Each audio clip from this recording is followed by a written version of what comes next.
Good morning class. Today's topic is constructor. A constructor is a special type of member function for automatic initialization of object of its class. So whenever we are making use of class and objects concept in C++, then by default one constructor is provided even though we are using it or not. If we are using it, then the constructor which we have defined will be utilized, and if we are not defining any constructor, then the compiler will automatically provide one default constructor. So there are basically two purposes of the constructor. First purpose is whatever objects we are creating at runtime while running the program, then the object memory is being constructed or created by the constructor. First work is to provide the memory to the objects which we are creating while running the program. And second purpose of the constructor is to initialize the variables of the objects. Now let us study what the constructor is. So first of all, the properties of constructors is it should be declared in the public section of the class.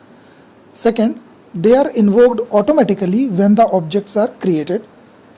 Third property, like the normal functions, normal functions can return any value whatever we wish, but the constructor cannot return any value. They do not have any return type. Therefore they cannot be inherited through a derived class, that is while using the inheritance. If we are having one constructor in the base class, then it will not be inherited in the derived class or the child class. It has another property is it has the same name as that of the class, and it is used to initialize the variables of the object. Now let us take one sample example, one sample program for the constructor. Here I have declared one class. The name of the class is my class.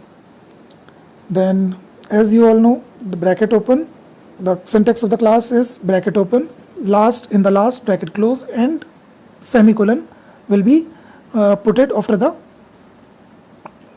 the ending bracket. In between we can write any number of variables or functions inside the class. So here we have declared one variable a, integer a, inside the my class. Now this integer a will be private by default, because whatever we declare in the class, if we are not specifying any access specifier, and the access specifiers, as we have already discussed in our previous lectures, can be of three types: private, public and protected. So if we are not specifying any access specifier, then by default it will be private in nature. And what is the significance of this private in nature? It simply means that the private variables or functions, whatever they are present in the class, they cannot be accessed outside this class. That is, from the main we cannot access the private variables or functions. The only accessible things inside the class in the main functions are those which have been written in the public section of the class. So here we have declared one variable integer a. We have not specified any access specifier, therefore it is private in nature. It means we cannot access this variable a in the main directly.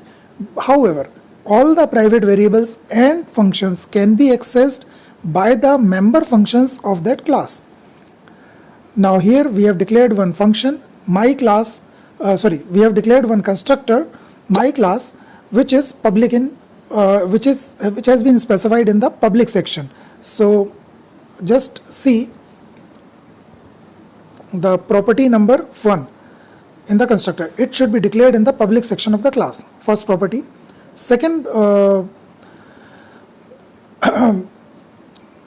fifth property. See the fifth property. It has the same name as the class. So here the function we have, the constructor we have defined is my class. It is same as that of the class. Then see the property number 3. They do not have any return type. So in my class constructor there is no return type.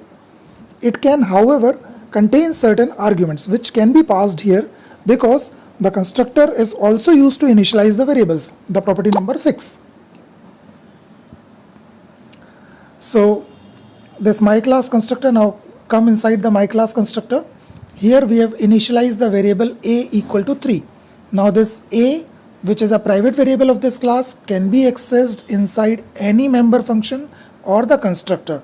However, this a cannot be accessed in the main function. Fine, since it is private in nature. Okay, after that we have written simply cout hello world.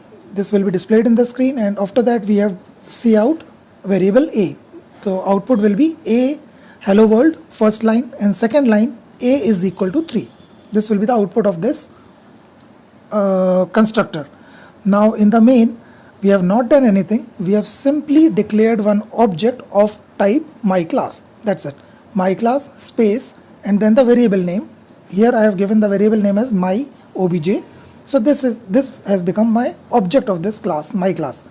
Now, as already mentioned in the properties, property number 2, see, they are invoked automatically when the objects are created. It means I don't have to call this constructor specifically. Whenever I create the object, like in the main you can see my class space my object. So whenever I create this object, this constructor will be automatically called and will be executed. So output of this program will be hello world, the first line, and the second line is a equal to 3. Thank you.